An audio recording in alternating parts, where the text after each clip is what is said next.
دعا مسلمان میں عقیدہ توحید پختہ کرتی ہے، اور دعا اس دولت کا نام ہے جو صرف مومن کے پاس ہے، کافر کے پاس نہیں۔ نبی پاک علیہ السلام نے فرمایا الدعاء صلاح المومن، دعا مومن کا ہتھیار ہے، کافر کے پاس یہ ہتھیار نہیں ہے۔ مومن جب اپنے مالک کے حضور دعا مانگتا ہے نا، دنیا میں آپ کسی سے زیادہ مانگے تو وہ ناراض ہو جاتا ہے، وہ کہتا ہے بھائی تو نے تو کام بنا لیا ہے، کل بھی دیا تھا، پرسوں بھی دیا تھا، روز روز تجھے کون دے؟ میرے نبی پاک علیہ السلام نے فرمایا جو اپنے رب سے زیادہ مانگتا ہے رب اس سے زیادہ راضی ہوتا ہے، زیادہ راضی ہوتا ہے۔ اب دعا مخصوص اوقات نہیں دعا کے، فرمایا اذا دعان، جب بھی دعا مانگو گے تمہارا رب تمہاری دعا کو، جب بھی دعا تو دعا کرتے رہنا چاہیے، ہر وقت دعا میں بندہ شامل رہے، اللہ کے ذکر میں شامل۔ یہ جو قرآن مجید نے کہا نا یا ایھا الذین آمنوا اذکروا اللہ ذکرا کثیرا، اے ایمان والو اپنے رب کا ذکر کثرت سے کرو، وسبحوہ بکرۃ واصیلا، اور صبح و شام اسی کی پاکی بیان کرو۔ تو اس سے مراد یہ نہیں ہے کہ تسبیح لے کے سارا دن مسجد میں بیٹھے رہو اور کام کوئی نہ کرو، بلکہ اس کا مطلب یہ ہے کہ روٹی شروع کرو تو اللہ کے نام سے، اختتام کرو تو اللہ کے نام، سو جاؤ تو رب کا نام لے کے، سویرے اٹھو تو اللہ کا نام لے کے، جب تمہیں کوئی چیز اچھی لگے تو ماشاءاللہ کہو، جب کوئی مصیبت آئے تو کہو انا للہ و انا الیہ راجعون۔ تو سارا دن اللہ کا ذکر جاری رہے گا۔ نبی پاک صلی اللہ علیہ وسلم نے مسلمان کو ایک دوسرے سے ملنے کا طریقہ بتایا۔ مصیبت آئے تو کیا کہنا ہے؟ صرف فوتگی پہ نہیں کہنا، اس کی وضاحت کر دو۔ کوئی بھی الذین اذا اصابتہم مصیبہ، جب بھی کوئی مصیبت آئے، اللہ کے بندے کہتے ہیں ہم اللہ کی طرف سے آئے ہیں اور اللہ کی طرف ہی ہم نے لوٹ جانا۔ تو میرے عزیز ہر وقت اللہ کا ذکر جاری رہے گا، ہر وقت زبان پہ رب کریم کا۔ دیکھیں نا نبی پاک علیہ السلام نے ہمیں ملاقات کا طریقہ بتایا۔ ایک صحابی آئے تو انہوں نے آ کے کہا السلام علیکم، نبی پاک علیہ السلام نے فرمایا رب تعالیٰ نے اسے 10 نیکیاں عطا فرمائی ہیں۔ دوسرے آئے تو انہوں نے کہا السلام علیکم ورحمۃ اللہ، تو محبوب فرمانے لگے، امام بہقی نے اس کو لکھا ہے، محبوب فرمانے لگے رب کریم نے اسے 20 نیکیاں عطا فرمائی۔ ایک اور آئے، عرض کیا السلام علیکم ورحمۃ اللہ وبرکاتہ، محبوب فرمانے لگے اللہ نے اسے 30 نیکیاں عطا فرمائی۔ اچھا اس کا مطلب کیا ہے؟ السلام علیکم، تم پر سلامتی ہو، سادہ ترجمہ یہ ہے کہ تم سلامت رہو، تم سلامت رہو، ورحمۃ اللہ وبرکاتہ، تم پر اللہ کی رحمت بھی ہو اور اس کی برکتیں بھی۔ وہ کیا کہتا ہے؟ وہ کہتا ہے وعلیکم السلام، تم پر بھی سلامتی ہو، ورحمۃ اللہ وبرکاتہ، اللہ کی رحمت ہو اور اس کی۔ یہ جو مسنون دعائیں ہیں نا جو حضور نے ہمیں دعائیں سکھائی ہر موقع پہ، ان کا کمال دیکھیے۔ اب ایک مسلمان نے آتے کہا السلام علیکم، اس کا مطلب کیا ہے؟ تم پر۔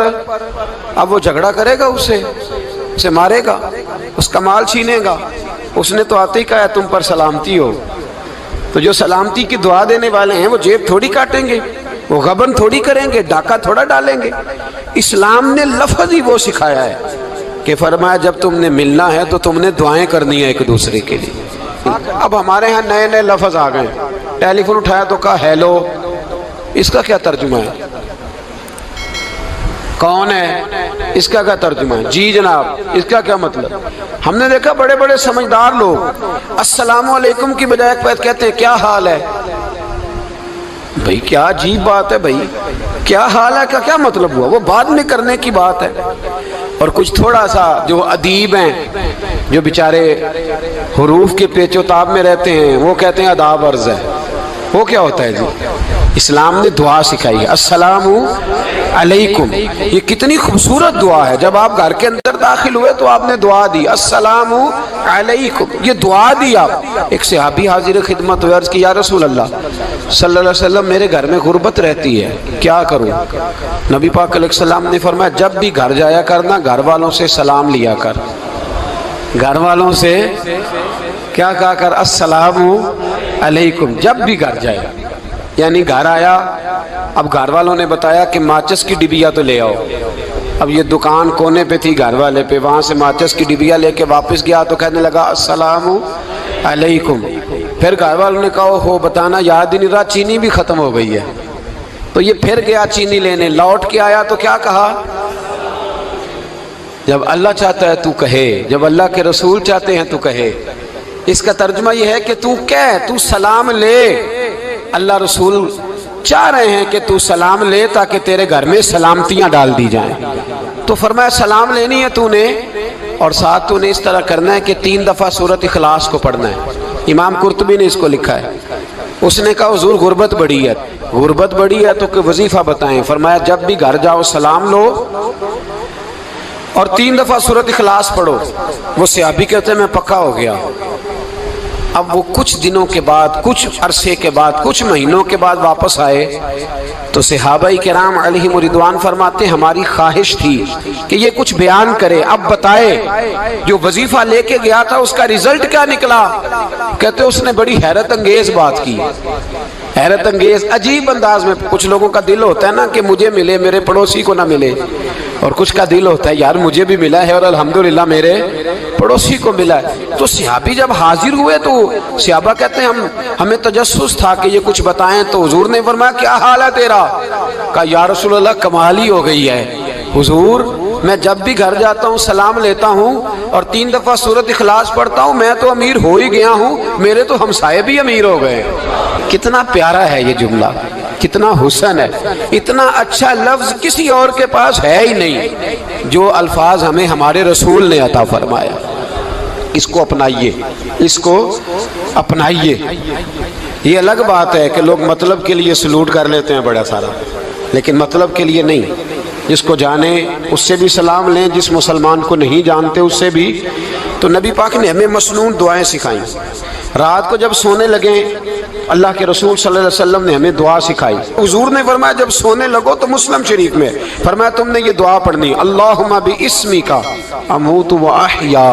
تم نے کہنا اے اللہ میں تیرے نام پر مرتا ہوں اور تیرے نام پر جیتا ہوں. نبی پاک صلی اللہ علیہ وسلم نے ایک حدیث میں فرمایا کہ یہ جو نیند ہے نا یہ موت کی چھوٹی بہن ہے, یہ موت کا ایک حصہ ہے. جس طرح انسان سو جائے تو کوئی خبر نہیں ہوتی کیا ہو رہا ہے, بالکل وہ اٹھا ہے تو اس نے کہا ہو یہ کیا ہوا. سو جاتا ہے نا آدمی, اسے خبر نہیں ہوتی. اوہو میں نے تو 11 بجے اٹھنا تھا, یہ تو 3 بج گئے. اب اسے خبر نہ رہی.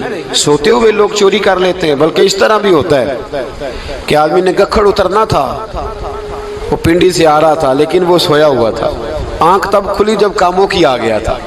اب اس کا اس پر زور, تو فرمایا کیا پتا اب تو کھل گئی کاموں کی, جا کے لاہور جا کے کسی جگہ پہنچ کے, تو یہ بھی ممکن ہے کہ کھلے ہی نہ, نیند ہی موت کا سبب بن جائے. تو کہہ کے سو کہ یا اللہ تیرے نام پہ سو رہا ہوں. اللہ کس نام پہ سو رہا ہوں یار؟ اگر ہم ان دعاؤں کا حسن سمجھے مت, اللہم باسمک اموت و احیا, یا اللہ میں تیرے نام پہ سوتا ہوں اور تیرے نام پر اٹھتا ہوں. گویا کہہ رہا یا اللہ میری نیند بھی تیرے فضل سے ہی ہے, اور اگر آنکھ کھل جائے تو وہ بھی تیرے فضل سے ہی ہے. کتنا اعلیٰ نبی پاک علیہ السلام نے انداز سکھایا. اور پھر بخاری شریف میں حدیث موجود ہے, فرمایا جب اٹھو تو کہو الحمدللہ الذی احیانا احیانا بعد ما اماتنا و الیہ النشور. فرمایا جب تم سو کے اٹھو تو پھر کہو اے اللہ ساری تعریفیں تیرے لیے, تمام تعریفیں جس نے ہمیں موت کے بعد حیات دی, موت کے بعد فرمایا احیانا بعد ما اماتنا, ہمیں مرنے کے بعد گویا اللہ کا شکر ادا کر کے آنکھ کھل گئی. دیکھیں کس طرح اسلام مسلمان کو اللہ کے ساتھ جوڑتا ہے. فرمایا شکر کر, آنکھ کھل گئی. کہ یا اللہ تیرا شکر ہے تو نے موت کے بعد ہمیں دوبارہ حیات عطا فرمائی, یہ شکر ادا کرو. گویا تم یہ نہ کہنا کہ میں اٹھ گیا ہوں تو میرا کمال ہے, یہ نہ سمجھنا میں اٹھ گیا ہوں تو میں بڑا پابند ہوں, جب میں ارادہ کر لوں کہ میں نے 11 بجے اٹھنا ہے تو پھر میں اٹھ جاتا ہوں. یہ نہ کہنا کہ یہ الارم بڑا اچھا ہے, یہ مجھے اٹھا لیتا ہے. ذہن کے اندر خیال کر کہ نیند تو موت کی طرح تھی, یہ جو میں اٹھ گیا ہوں تو اپنے رب کے فضل سے اٹھا ہوں. جو میں اٹھ گیا ہوں, جو ابھی وٹھے ہیں وہ تو بول دینا کم از کم کہ میں اپنے رب کے فضل سے اٹھ گیا. تو دعا سکھائی. پھر دیکھیے نبی پاک صلی اللہ علیہ وسلم نے فرمایا جب تم بیت الخلاء میں جاتے ہو نا, واش روم میں جاتے ہو, تو گندی چیزیں ہوتی ہیں وہاں، شیطان ہوتے ہیں، جنات ہوتے ہیں، یہ گندگی پہ ہوتے ہیں۔ جب تم واش روم جاؤ، بیت الخلاء جائے، تب بھی دعا مانگو۔ کیا دعا مانگو؟ وہ دعا بھی نبی پاک صلی اللہ علیہ وسلم نے ہمیں تعلیم فرمائی اور بخاری میں ہے، کہا پڑھا کرو، اللہم انی اعوذ بک من الخبث والخبائث۔ کہو اے اللہ، ناپاک چیزوں سے میں تیری پناہ مانگتا ہوں، وہ نر ہوں یا مادہ ہوں۔ اللہ میں تیری پناہ مانگتا ہوں۔ واش روم کے اندر بہت ساری بری چیزیں ہوتی ہیں، جوان میری بات پر توجہ فرمائیں، وہاں بہت ساری گندی چیزیں ہوتی ہیں۔ انسان کئی دفعہ واش روم میں جاتا ہے، اسے وسوسے زیادہ آتے ہیں، یہ نوٹ کریں میری بات کو۔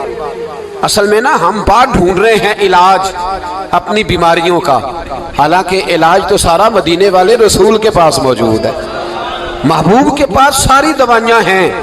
تو نبی پاک علیہ السلام دیکھیں نا، انسان واش روم میں جاتا ہے، اسے وسوسے آتے، برے خیالات آتے، وہ گناہ کی طرف کئی دفعہ مائل ہوتا ہے، تو کہا تو دعا پڑھ کے جا، اللہم انی اعوذ بک، یا اللہ میں تیری پناہ مانگتا ہوں، من الخبث والخبائث، ہر خبیث اور بری چیز سے میں تیری پناہ مانگتا ہوں، وہ نر ہو یا یار۔ کتنا عظیم دین ہے، کتنا عظیم میرے مصطفیٰ کریم کا وہ والا دین ہے۔ اصل میں اللہ کرے بی اے پاس بچے کو بیت الخلاء کی دعا بھی یاد ہو جائے، ایسے یاد ہو جائے، اور اس کے ماں باپ سمجھ لیں کہ جوان ہو گیا ہے، تو اب ہو سکتا ہے اس کی طرف شیطان حملہ زیادہ کرے، اسے خراب کرنے کی کوشش کرے، تو لہٰذا اسے دعا سکھائی جائے تاکہ اس کو پہلے سے پتا ہو کہ میں نے اس بے ایمان سے بچنا کس طرح سے۔ اب آپ دیکھیے نبی پاک علیہ الصلوۃ والسلام نے ہمیں دعا سکھائی، مصنف ابن ابی شیبہ میں۔